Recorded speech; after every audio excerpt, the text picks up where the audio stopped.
The following video contains spoilers for Donkey Kong Bonanza. Please keep that in mind as you watch the video. If you're all good, enjoy.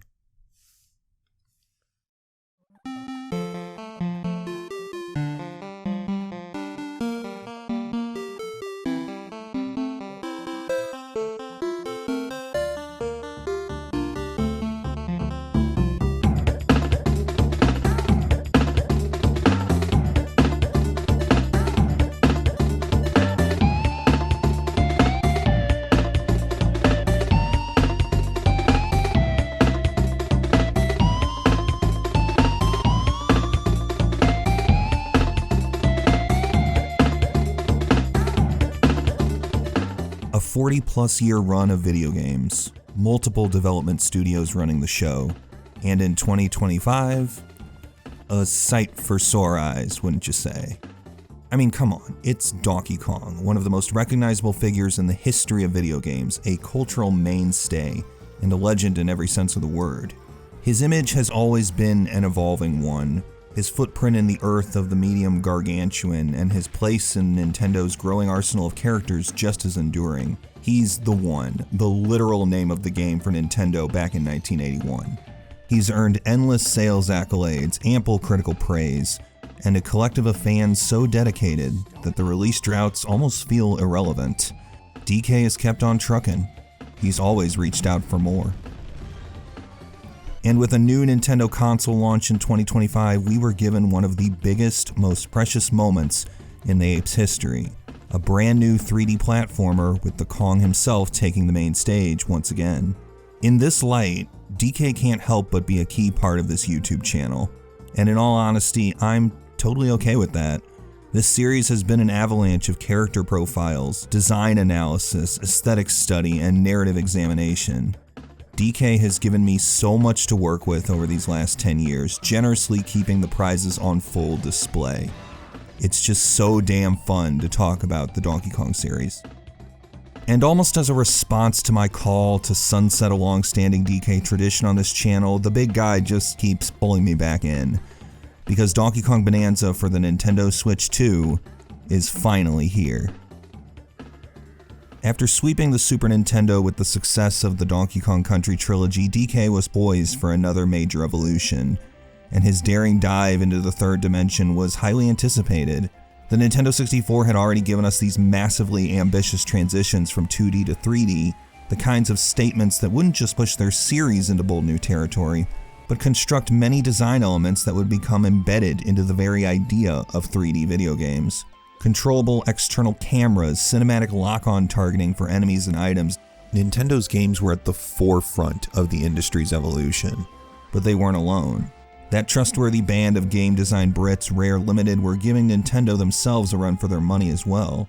The extensive development challenges for their Project Dream game birthed one of their most legendary titles, Banjo-Kazooie, a 3D platformer that, once again, pushed its genre into wild new directions.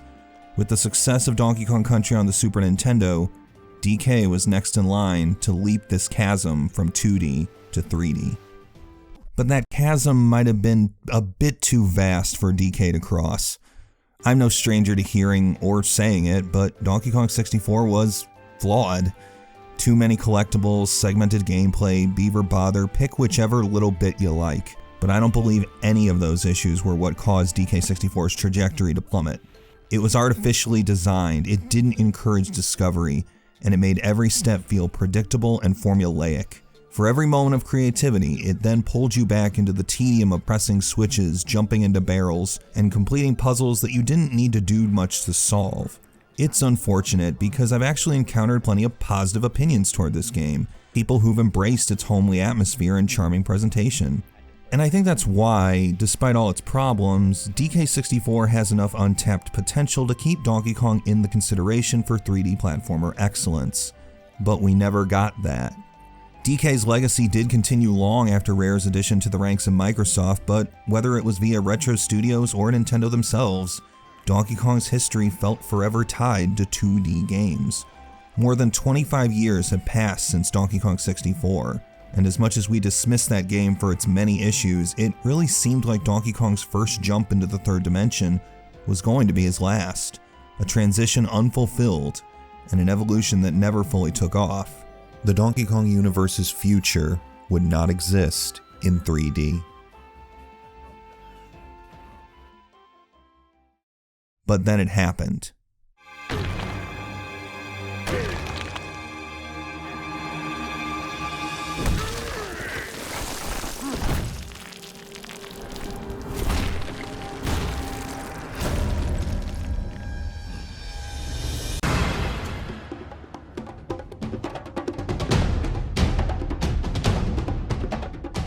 Looking back at this game's announcement during the Nintendo Switch 2 Direct, I don't feel I was approaching Donkey Kong Bonanza in the most, I guess I'll say, thoughtful way.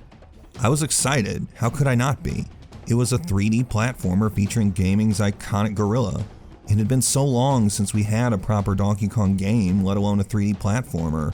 The amount of polish and prime that this game was oozing from every pore was something that many of us weren't used to seeing. Not to say DK never had this much attention, the 1990s were obviously a peak decade for our favorite ape, but after such a long hiatus away from not just the franchise, but from his place in a 3D platformer space, it was so easy to get wrapped up in that hype and bask in the afterglow. Nintendo was shining an unusually bright spotlight on Donkey Kong, and we couldn't help but be dazzled by it. But I feel the excitement was diverting my attention away from what DK Bonanza was really accomplishing. It wasn't the same DK. In place of tag barrels and coconut guns, we had, well, DK's own guns. His muscular strength was such a focus in that trailer. He punched everything. Enemies, rocks, everything. The way he dove into the earth and just started smashing through it. The way all of the golden collectibles bounced around every particle of dirt. It was DK just going apeshit. It was a vibe that, while very different from what came before, fit incredibly well. DK's always been a powerhouse, so it makes sense for him to use that strength to tear apart the landscape piece by piece. Not even DK Jungle Beat, a game that reveled in its wild fisticuffs, had this level of chaos on display. As familiar as the world has become to this legend of video games, Donkey Kong Bonanza felt like a reintroduction of Donkey Kong, a way to secure his imprint on gaming all over again. The steady swell of information continued into the summer season and beyond the Switch 2's launch. While Mario Kart World was the flagship launch title for the system, Donkey Kong Bonanza really did bring longtime fans' eyes to Nintendo's newest console. Donkey Kong's new-ish look and the drastically revised gameplay for the franchise both contributed to this feeling, this exciting shot for the gorilla to reclaim the conversation. While Mario would never be overthrown as the face of Nintendo, this level of attention we were seeing toward DK was surging beneath the surface. It was surreal that one of the biggest titles Nintendo was pushing for the Switch 2's early months followed a character that seemed endlessly forced down in favor of Mario. It was weird to say out loud, but Donkey Kong was back, and once July 17th, 2025 rolled around, we knew, or at least hoped, that we would all be enchanted by what Nintendo would share. So, I did pick up the game at launch, no questions asked, and sunk dozens of hours into its campaign. I explored the worlds, beat the bosses, and collected the items, so now I think I can finally offer my perspective on Donkey Kong's first big release in more than 10 years, and first 3D platformer in more than 25. Let's try and figure out Donkey Kong Bonanza. Far off the shore of DK Island, as the neon-lit mining burg of Ingot Island steadily comes into focus, the workers swing their pickaxes and haul gold nuggets out from beneath the earth. It's an oddly bustling world for a Donkey Kong game, but there's little time to bask in that atmosphere as the big guy himself punches his way into focus, only to get immediately distracted by the glowing Bonandium gem not too far in the mine shaft. As tempting as the gem is, I know I wasn't alone in getting sidetracked, punching through the walls of the mine just to see what trinkets show up. But there's a small bit of info that's easy to miss. The objective tag reading, "Explore the mining tunnel."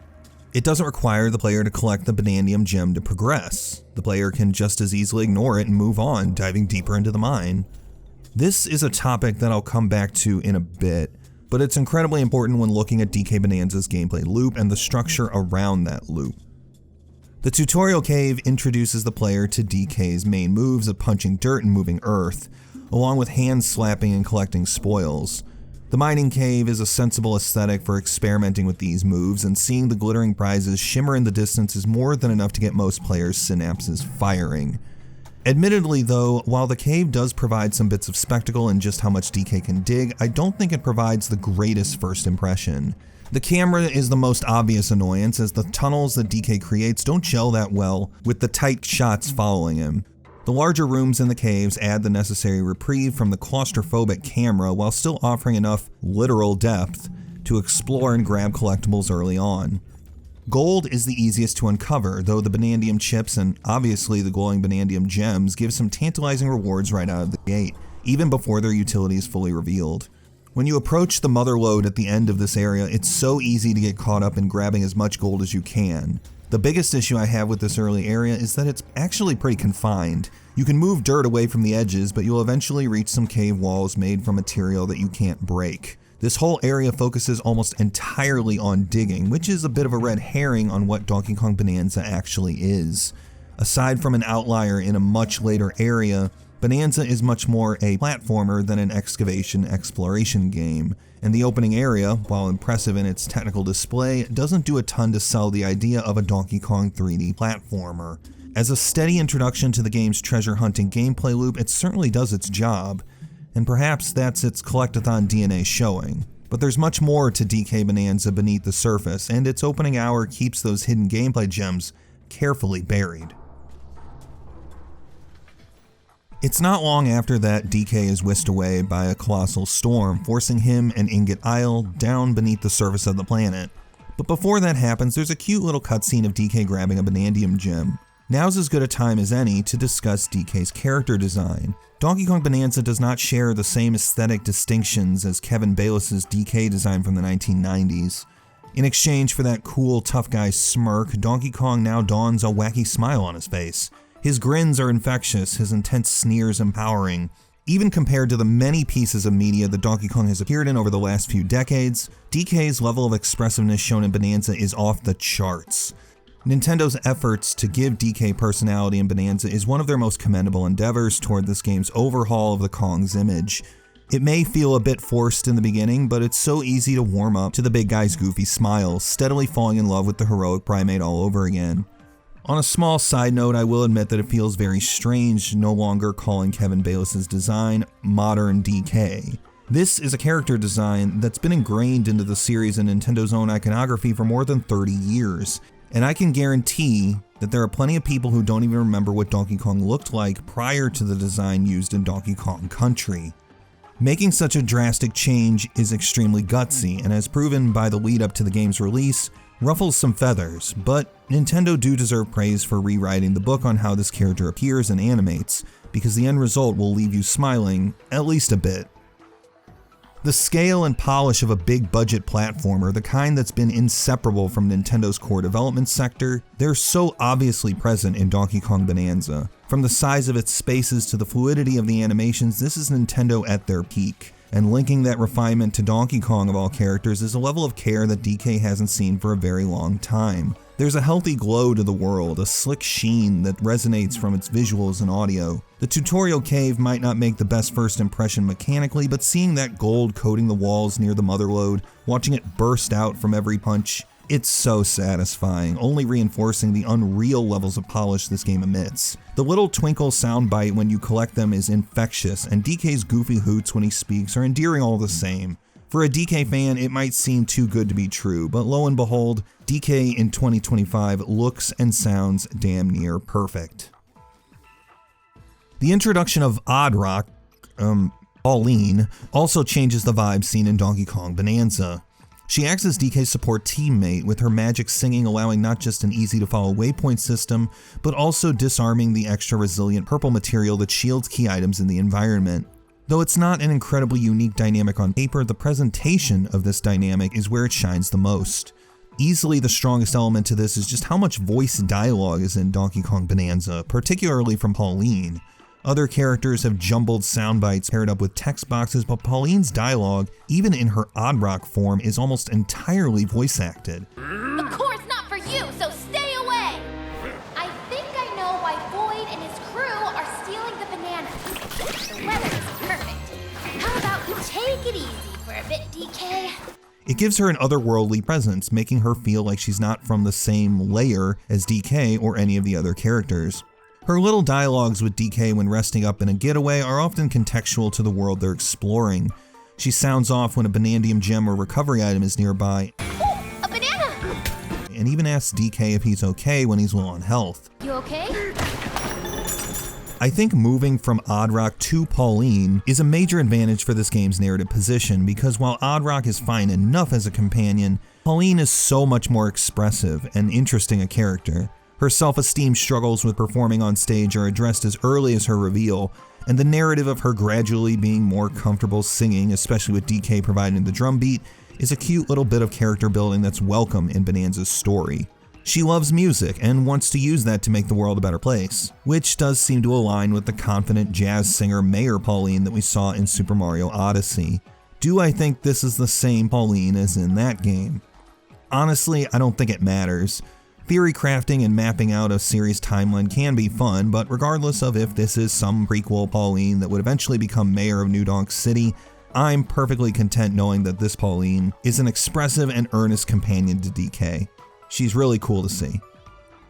On the opposite side of the ring lies Void Company, helmed by the avaricious Void Kong and supported by the disgruntled engineer Grumpy Kong and the mysterious intelligence director Poppy Kong. These folks act as Bonanza's villainous brigade, and while they don't move too far beyond character archetypes, the big strong grunt, the contemplative assistant with their own hidden motives, and the bossy Napoleonic leader, they're relatively compelling antagonists. Void in particular gives off a totally unhinged persona. He exerts an I'll get what I want by any means necessary attitude, making him feel unpredictable and kind of scary when he shows up. The recurring Void Company logo featuring Void's maniacal face as the insignia is used on many of the regions and sections that he controls, giving a persistent sense of infection and corruption coming from his greed. Very much like how the Snowmad Snowflake insignia illustrated their conquest in DKC Tropical Freeze, Void Company does a great job at making their accomplishments and power visible. And as you might expect, it makes defeating these figures and taking back the world from their clutches feel all the more satisfying. With DK, Pauline, and the supporting cast ready to go, the heroes dive further below the surface, toward the planet core, a mythic location that has the potential to grant the wishes of those who find it. Pauline's desire to return to her home at the planet's surface, and of course, DK is all about finding more bananas to munch on.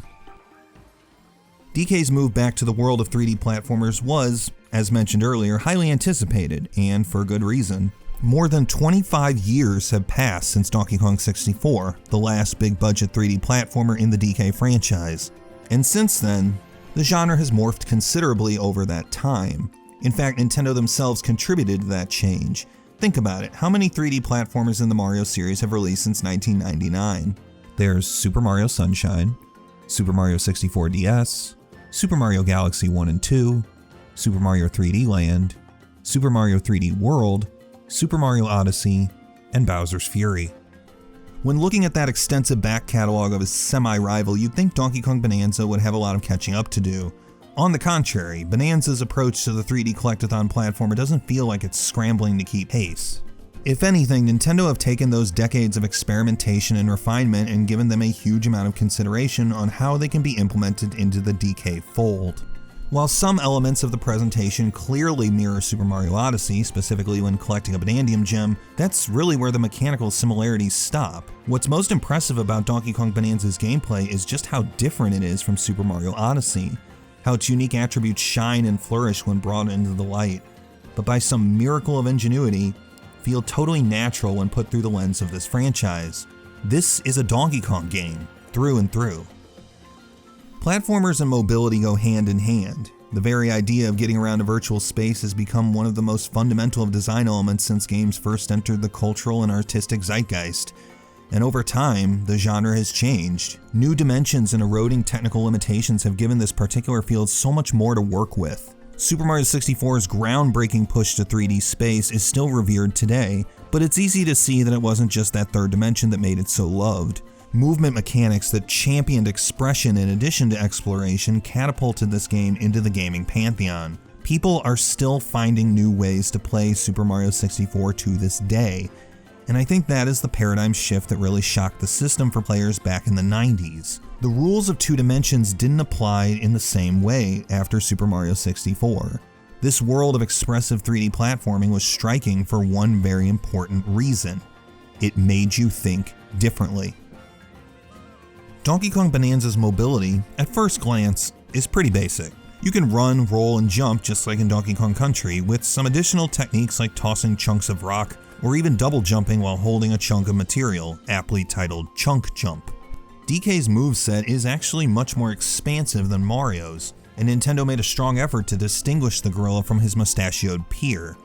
The ability to scale walls is a godsend for a platformer of this style, as exploring and digging through surfaces often requires examination from multiple angles, upwards, downwards, or horizontally. It's a fluid and intuitive movement system that fortunately doesn't kneecap the challenge, as some surfaces are too smooth for DK to grip and scale.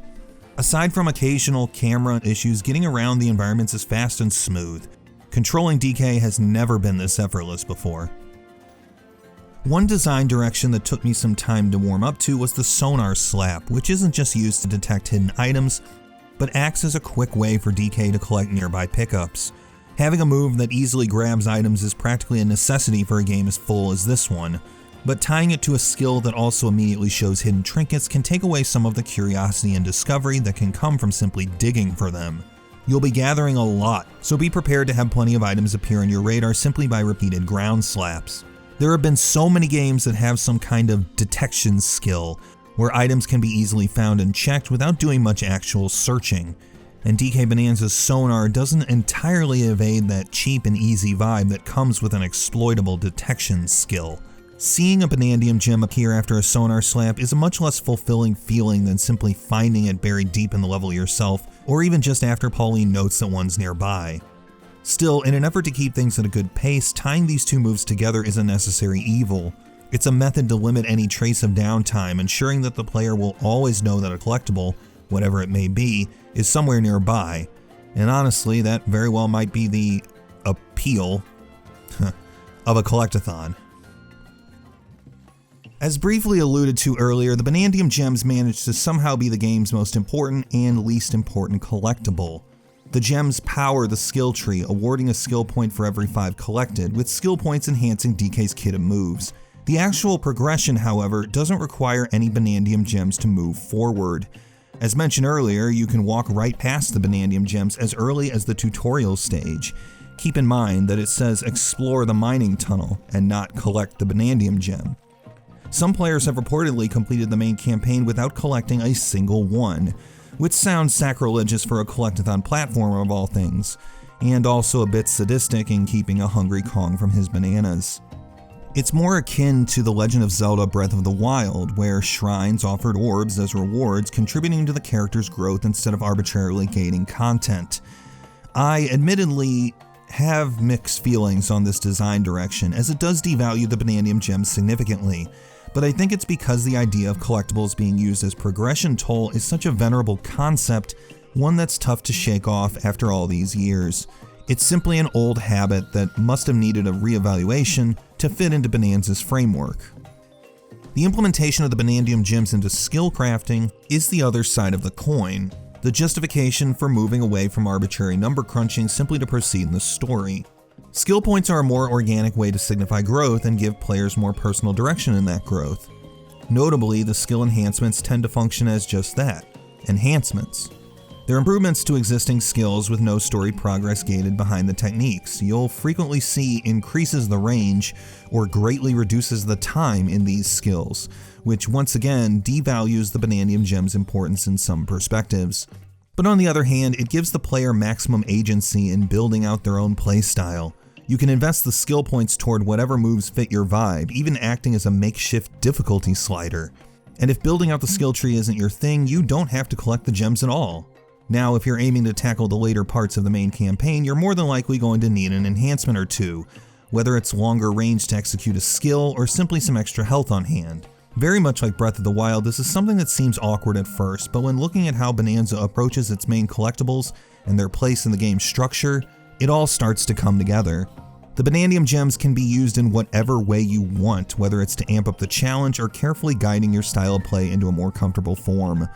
It's a very flexible system that works wonders in the end. While the Sonar Slap can be easily abused to find all kinds of trinkets, the level design itself successfully combats the moves over utility, a testament to Nintendo's seemingly effortless imagination and care toward constructing the worlds you explore. While the tutorial mine acts more as a tech demo than a full-on world, the gradual expansion from level to level is easy to notice. The Ingot Isle crater widens the playing field from the confined mine, letting the player stretch their legs and learn about both Donkey Kong's movement abilities and the environment they're used in.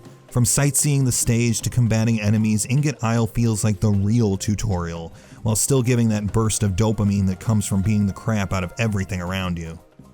But once you enter the real first world, things really open up. As DK dives downward to the lagoon layer below, that liberating feeling of expanse erupts into view. The vibrant, colorful terrain is a beautiful sight. The color palette shines with intense golds and cooler grays. You couldn't ask for a better first impression from the lagoon layer, though it doesn't take long to appreciate its structure either. The lagoon layer, specifically the first sublayer, is actually pretty small. The compact size ensures that you'll always have something to discover, whether it's a Banandium Gem, a fossil to exchange for new gear, or even a hidden ruin stage for a platforming or combat challenge. NPCs and enemies rarely catch you off guard, even from the default camera view, and secrets are buried, both literally and figuratively, with some keenly placed hints and tip-offs to get the player moving in the right direction. The world structure is right on the money, a condensed space to navigate that has enough going on to limit any unnecessary lulls in activity. The idea of sublayers is one of Bonanza's simplest but most conscientious design moves. After taking out one of Void Company's seals, DK can dive further downward into a new separate stage, one that's still connected to other areas in the same layer. Really, it's a way to expand major layers into multiple biomes and spaces, but without enlarging them to cumbersome sizes. They divide the portions up just right, while still allowing DK to instantly jump right back up via a barrel cannon. The transitions also don't shed their thematic cohesion, keeping things thoughtfully linked between sublayers. For example, the Forest World's initial sublayer houses the Ostrich-led hotel, which is surrounded by poison gunk that's risen from the infected marsh sublayer directly below it. Even the more abstract connections like the freezer layer with its mix of cold snow and molten chocolate lava always take their parallels into creative territory. It's a top-tier exposition of game theming, always using the design ideas of the layers to set the stage into unpredictable, exciting ways. As world sizes in video games continue to stretch themselves so far and thin, Donkey Kong Bonanza breaks up the major layers digestibly, while keeping the pacing and theming top of mind at every opportunity. Really, the levels in Donkey Kong Bonanza are rich with joyous creativity. But world structure is not the entire equation. You gotta fill it with interesting things to do too, and fortunately Bonanza hits pretty often. The breadth of the layers is easy to appreciate, though you will see certain challenges reused throughout separate worlds, whether it's leading missing pieces of a Fractone back to their owner or punching a magically appearing statue to pieces while under a time limit. Donkey Kong Bonanza isn't shy to taking what works and implementing it into multiple places. They aren't literally the same challenge, but they get pretty close, abandoning at least a bit of surprise that comes from a more native objective that's specific to a level's architecture.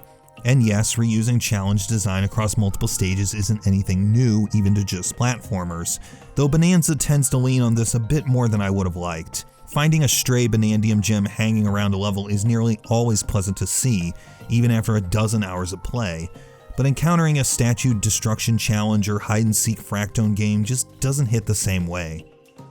But that school of thought does a disservice to just how well and often this all works. I mentioned earlier how 3D platformers upon their inception required the developers and players to think differently when exploring them, how adding a whole nother dimension altered the mental model that had become commonplace up until then. Donkey Kong Bonanza shares that perspective pretty thoroughly, and though it might not be the paradigm shift that Super Mario 64 was, there were plenty of times throughout playing Bonanza where I had to approach a challenge with a new thought process, abandoning what I had learned earlier in order to complete it. Something important to note is that while Donkey Kong Bonanza is a platformer, jumping really isn't the game's core mechanic. Or should I say, it's not the only core mechanic. DK's strength is his, well, strength, and his moveset reflects this. ripping out chunks of rock and throwing them, smashing through walls. DK's power is reflected in his abilities, and as a result in the game design itself. When I couldn't reach an item or complete a challenge simply by jumping and platforming, I had to think differently. I had to internalize DK's very unique moveset and understand how these techniques could be used. Maybe I could break a wall with an explosive rock, knock an enemy into the side to shatter it, or even discover a hidden passage simply by digging around it. No doubt, the levels are where this new moveset truly flourishes. I love how different materials that DK rips from the ground can change how you play, like the rainbow fluff raising DK upward, or the bouncy green gel that you can use to leap higher. The different materials almost feel like power-ups, gimmicks that branch outward and give new spins to existing level layouts and structures. While you can play DK Bonanza as an expression-focused run-and-jump platformer, and it still does a pretty bang-up job in that sense too, it doesn't have to necessarily be played that way, and that alternative viewpoint is a testament to just how refined this game is. The Ruins challenges are where this creativity is stressed the most. Isolated from the expansive main layers, these standalone tests of skill and ingenuity trim away any fat that you can think of. The smooth walls prevent DK from climbing, and the largely linear pathways guide the players in a set direction most of the time. You can go off the beaten path to find an additional Bonandium gem, but with bottomless pits so common, there isn't a ton of opportunity to go beyond the implicit barriers set up around you. They're about as lean and focused as you can get, keeping distractions and noise away, but still integrating specific gimmicks into the equation. Same with the combat portals, where defeating enemies is the name of the game instead of simply getting to the end. You often have to decipher a puzzle in how to defeat the enemies before time expires. Really, these are natural evolutions to the bonus stages of the Donkey Kong Country days and the K. Rool battle arenas of DK64, isolated challenge rooms without distractions. You'll even find treasure bonus rooms which share the collectible kleptomania of Animal Buddy bonus stages from DKC1. All are very nice touches. But it's the Bonanzas that are the game's real power-ups. With the magic of Pauline singing, DK can transform into new animal forms with distinctive abilities. Whether you're up for an extra punch with the Kong Bonanza or gliding a long distance with the Ostrich Bonanza, there is utility here. And once again, the designers capitalized on this variety by stretching their creative muscles. The transformations can feel a bit situational, though they aren't so inconsequential that you forget that they're in DK's arsenal. The Bonanza-specific ruins really are where the transformations shine, condensing stages down to their smallest, most contained forms, and letting the player really see how far each one can go. While I would argue that some Bonanzas have more utility than others, the Elephant Bonanza's ability to vacuum up material can trivialize some platforming challenges. Nothing here feels extraneous. Each transformation has at least one extremely helpful skill in its repertoire, and even outside of when the game demands it, they encourage a different line of thinking. And while the sublayer structure provides plenty of pacing benefits, I can't help but also praise the overall artistry of each world. Donkey Kong has always been a series rich with creativity in its aesthetic direction, running from the Super Nintendo platformers all the way to Tropical Freeze. It's so easy to appreciate the bramble blasts and grassland grooves of DK's extensive tenure, but even games like Jungle Beat had plenty of creative flourishes in their worlds, like the floating jelly of Sweet Paradise or the ninja fortress of Battle for Storm Hill. Bonanza has a whole nother dimension to manage, but the results stand shoulder to shoulder with those past successes. Very rarely will stages linger in familiarity. There are looming storms in the exteriors of the Tempest layer where lightning can strike if you stay too long without shelter, so you need to stay on the move. The Eggshell Hotel in the Forest layer is divided into different chambers and rooms, with vines weaving outside the building from giant seeds that DK can throw. The striking Radiant layer is one of the most abstract levels as it plays with darkness and light in some very Mario Galaxy-esque ways, hiding or revealing paths that stand in the shadows. And the aforementioned Freezer layer is still one of the most inventive hot-cold parallels that you'll see in a game these days. But nothing really hits harder than the Feast layer, one of the final layers of the game. I love how each theme park ride has a literal theme of fast food, cohesively connecting the platforming challenges with a unified concept. I love how the salt can be thrown at slug enemies to dissolve their slime. I love how the dangerous water is actually hot fryer oil. I love how the major objective is climbing a giant cheeseburger. It's such a fantastic concept that constantly surprises, but rolls into a cohesive whole. It's one of the best DK levels I've ever seen. This all sounds very familiar now that I think about it. A bunch of new moves influencing how the player navigates a level, an avalanche of stage gimmicks that broaden how these new moves are used. Expansive worlds themed around these gimmicks? Yup, it's very DKC2. By giving the player these unique skills, the devs had free rein to color outside the lines, to design stages with a new perspective guiding them. Both Donkey Kong Bonanza and Donkey Kong Country 2 feel refreshing and new, less confined by the conventions of their predecessors. But even when compared to DKC2, DK Bonanza is a more radical game. It's so much more difficult to find a direct parallel that shares its avant-garde approach to collectathons. Yes, Donkey Kong Country 2 had the luxury of DKC1's framework, and you could argue that Super Mario Odyssey, the Bonanza developer's previous title, did lay the groundwork for DK's newest adventure. I don't think either of those claims is untrue, for what it's worth, but I can't help but look at Donkey Kong Bonanza as this anti-platformer, one that's discontent with simply rolling and jumping, and wants to give players a new thought process in just how its world works. Grab a chunk and get to work. Subverting expectations is really what DK Bonanza aims to do. And no better example is the game's final act. Up to the Forbidden Layer, Void Kong really starts to get under your skin. He doesn't just take control of many of the guardians of the sublayers, but even manages to hypnotize the great Harmoniel into kidnapping Pauline. Of course, DK manages to rescue her, and after a brief detour to the food-themed Feast Layer, the duo corners Void. With his cohorts resigned from their positions after being defeated by DK and Pauline, Void Kong manages to reach the legendary Bonandium root hidden deep below the planet's surface. His boss fight is nothing too special, but it's challenging and prioritizes platforming very well, especially with the floating paths that can form after DK throws a crystal. The guy even manages to force Pauline to sing and release the root for him by sealing DK in an impenetrable prison that can only be broken by her voice. He really shows to be a colossal piece of crap, one who's willing to do whatever it takes to get his wish for endless wealth granted. After DK is saved by Pauline, Void Kong makes one last mad dash for the Bonandium root, and then this happens.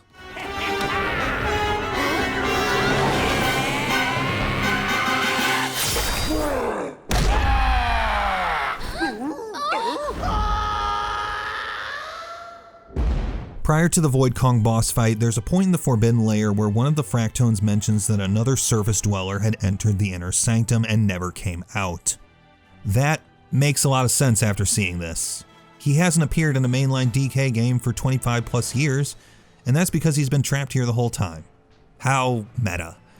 Anyway, King K. Rool, DK's arch nemesis, appears, released from his prison, and dead set on finding the true Bonandium root.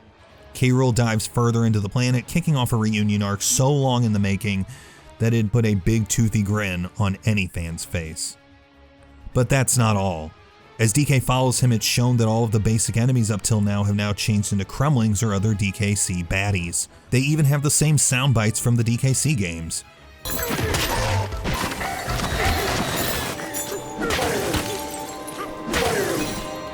While I have my reservations for making this last gauntlet of enemies and platforming this long, I can't help but feel starry-eyed just seeing rare era DK enemies modeled in high-definition 3D.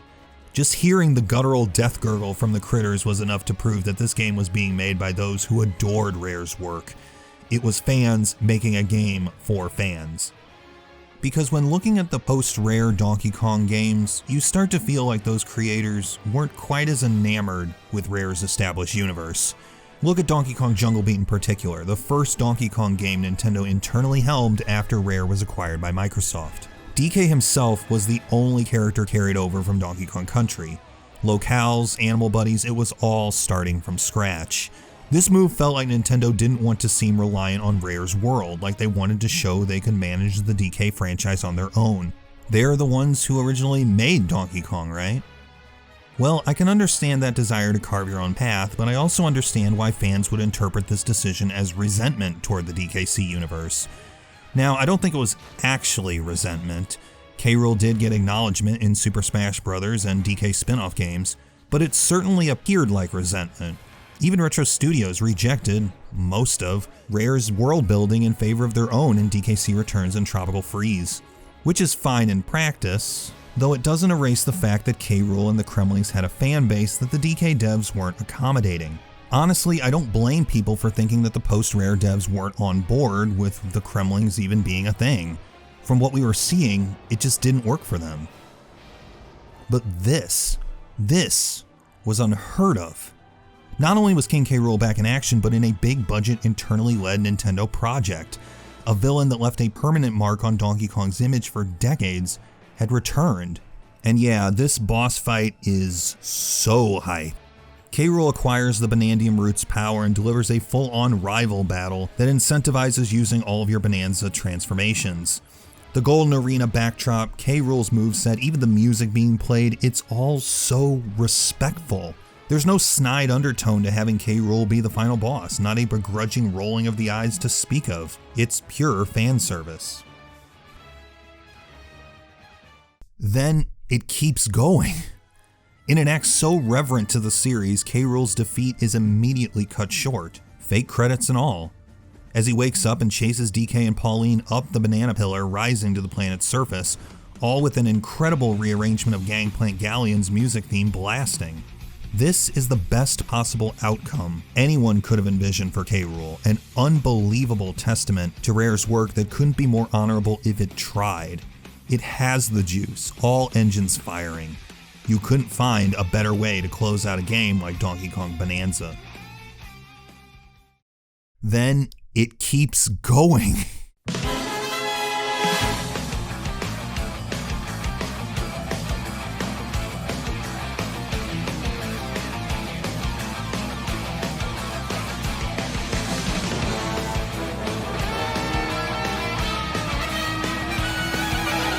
After reaching the surface and emerging above Pauline's home of New Donk City, K. Rool grabs the Bonandium Root and turns the entire city into a twisted kingdom honoring him.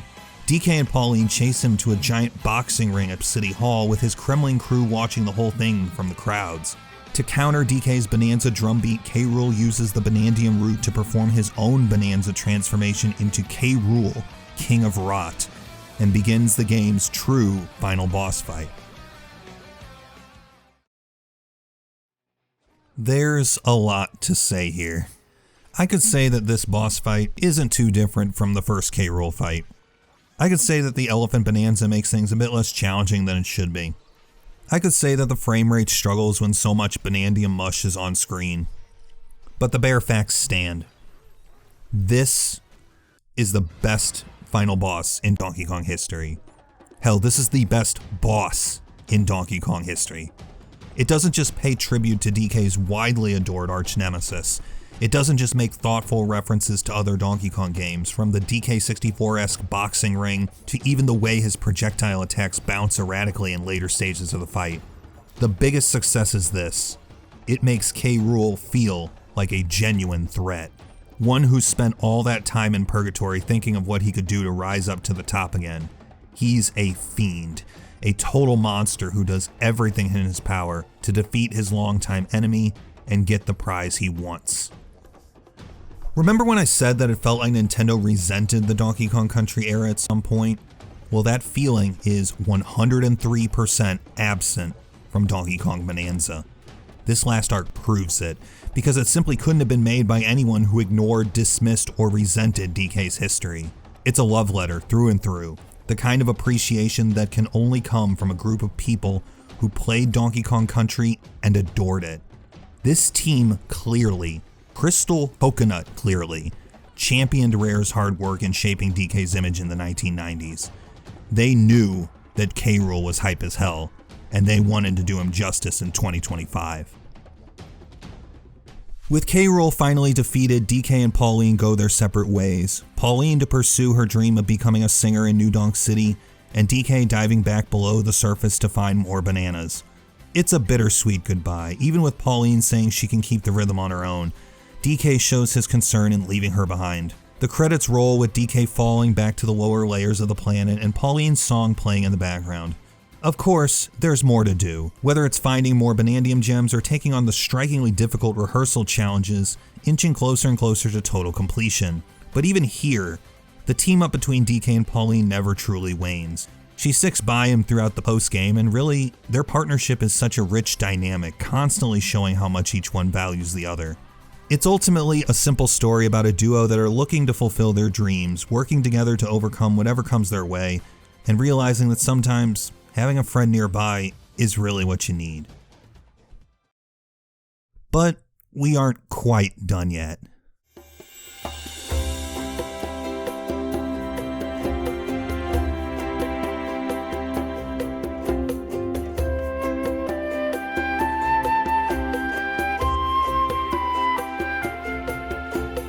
Shortly after DK Bonanza released, Nintendo announced paid downloadable content for the game, which certainly led to vocal responses from the community.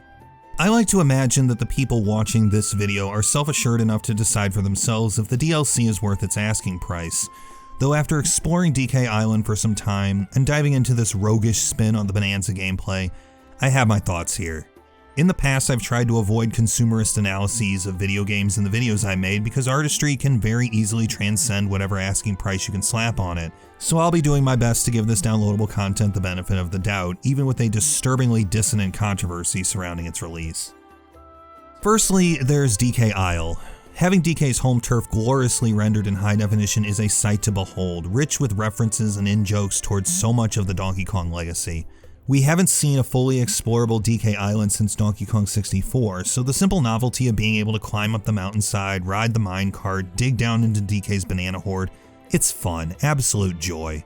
But ultimately, it is a novelty, and once that novelty wears off, DK Island doesn't really hold a lot of lasting design value. There isn't that much to do on DK Island aside from farming for gold, and unless you're well versed in the Kong mythology, DK Island will inevitably bore you. Without any structure powering its content, DK Island is disturbingly static, and for a series with so many waves and arcs to its identity, that really feels like a missed opportunity. That being said, DK Island is rich with fan service, and I think that that's the point. DK's house, the Kremling shipwreck, funky surfboard, the DKC-2 finish target, the freaking bongo controller island. These are the references that only DK champions can remember with such conviction. And even when that afterglow dissipates, the Isle acts as a nice little interactive museum of sorts, going so far as to feel like the kind of honorary anthology that Rare would have designed back in the day if they could. And in that sense, Bonanza's DK Island follows through on this appreciation for Donkey Kong's history that swelled to epic proportions in the main campaign's final act. But while that last arc was rich with active intensity and spectacle, DK Island is a relaxing descent back down to earth. A pleasant snapshot of the series' enduring spirit that just needed more life to it to really justify itself. But it's Emerald Rush that's where the real gameplay enhancements arise. Returning after his unceremonious defeat, Void Kong gives DK and Pauline a shot at collecting emerald ore for him, transformed from the gold that populated the surrounding landscapes. By collecting upgrades from fossil items and fulfilling Void's request during the run, DK can build up his repertoire of multipliers and grab as much cash money as he can. It's Bonanza's roguelike mode, with all the ticking clocks and RNG that you'd expect, integrated across both DK Island and some of the layers that the duo have already explored. So does this idea work? Changing the playbook from the explorative collectathon genre to the fast-paced intensity of a time attack roguelike is significant, and I'll admit that I wasn't sold on Emerald Rush during my opening hour or so. I've never been an enormous fan of roguelikes, especially ones where the timer is the main source of pressure. Randomizers can make gameplay dynamic and unpredictable, but having a run totally kneecapped by a bad pull from the pool of upgrades can be frustrating. Being at the mercy of randomization is what turned me away from many roguelikes, and though I do have some favorites that have endured that issue, this is a mode that had too much up in the air to really secure my interests. You do get more control as you move up the rankings and can isolate perks down the line, but there's still a little too much RNG to really overlook. The randomized perks do have a layer of strategy to them. Some increase the multiplier on specific sources of emerald ore like wooden containers or enemy spoils. Some increase the frequency of treasure chests when you're digging or give you more rewards when using a specific bonanza.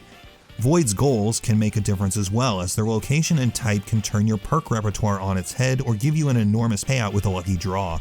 Adjustable difficulty also gives the mode some longevities, as your equipped bonanzas and bonuses change based on the difficulty setting you choose. Getting more options as you raise your job rank with Void also dimensionalizes the gameplay in shocking ways. But altogether, seeing your multipliers skyrocket is a dopamine rush unlike any other. A cornerstone of the roguelike subgenre where watching your number rise higher and higher just hits like nothing else.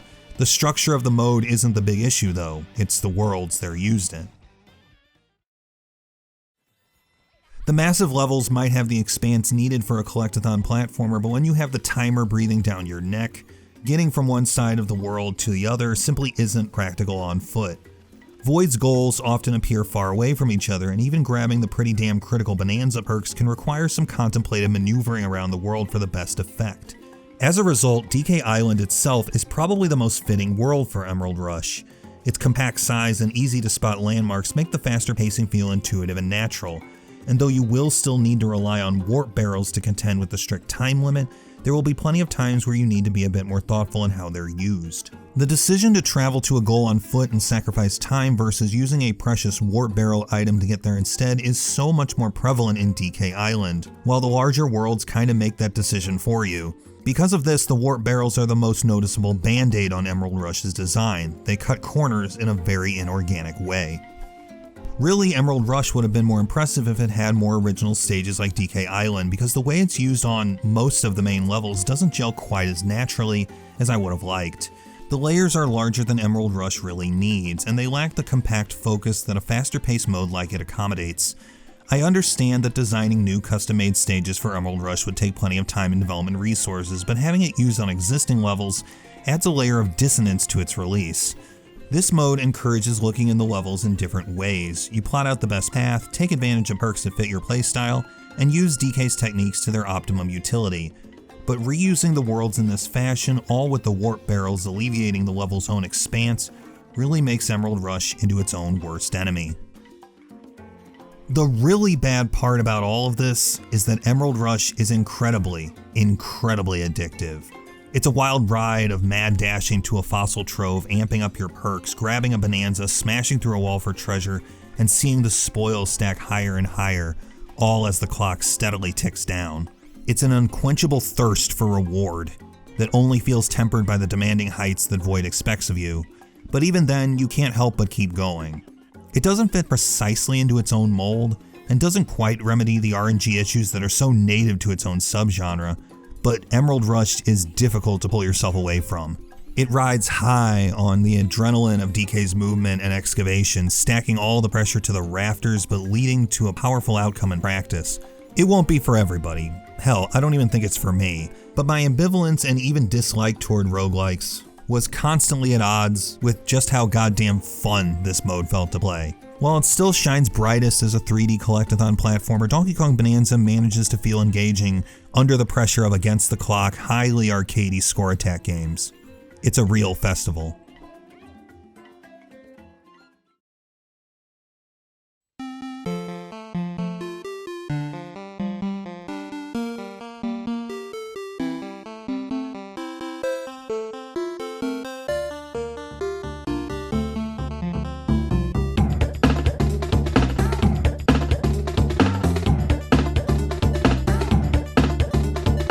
Playing a new Donkey Kong game in 2025 is a very special feeling. There's a sense of comfort in seeing the big guy back in action, flexing his muscles and scarfing down as many bananas as he can get his hands on. He couldn't be considered a forgotten character anymore. He deserved to be on stage again, which is something I can't help but smile at. But I don't think anyone, not a soul, envisioned Donkey Kong Bonanza. No one pictured a game that tossed the idea of a platformer on its head, twisting and contorting it into a form so unfamiliar, but one that felt so natural for Donkey Kong in practice. They didn't picture a game that paid this much of a tribute to the titles that came before it, a homage filled to the brim with love, respect, and appreciation for DK's entire catalog of games. But really, that's a lie. Someone did envision Donkey Kong Bonanza. Every single person in those scrolling credits, without question, wanted this game to be something special. They wanted DK to be beating his chest in the spotlight again. They wanted these brilliant new spins on the platforming playbook to come alive. They wanted to see K. Rool one more time and present him in a form so unforgettably devilish that it would make any longtime fan's jaw drop to the floor. It couldn't have worked any other way. I'm still thinking about Donkey Kong Bonanza, and likely will be thinking about it for a long time, both in appreciation and anxiety. I'm hoping that everything I've said so far explains the appreciation part, but I can't help but be anxious, wondering where DK will go next. Because Donkey Kong Bonanza feels complete. A full chronicle sealed up tight, a peak so high that you'd start losing oxygen on it if it went any higher. This game's innovative approach to platformer design can easily be iterated and expanded upon, I'm sure. But knowing Nintendo, I don't think they'll let DK's next game be too familiar. That's just not how they roll. It was a long, long wait. But I'm thrilled to say that DK is back and better than ever. Let's just hope his next big adventure doesn't take quite as long to cook. But if it's anywhere close to the stratospheric heights of Donkey Kong Bonanza, then hey, maybe patience really is a virtue. Banana Slamma.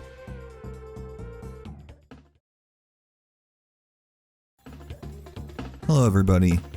If you made it this far, thank you for watching this extensive, long-in-the-works project that I've been working on for a very long time on Donkey Kong Bonanza. I hope you enjoyed it. If you'd like to see more Donkey Kong Bonanza related content, I was a participant in this video by a friend of the channel, Wizawat, on his second channel, Wizzy, with a few of our friends, and we were pretty much just having sort of a podcast-esque discussion on Donkey Kong Bonanza.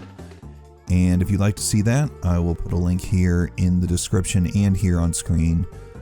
The next video will not, hopefully, take as long as this one did. This was a very, very extensive undertaking. But the next video, which will be published in 2026, obviously, is already kind of on its feet. It's going in the right direction. And I'm looking forward to releasing it in early 2026. That's the plan.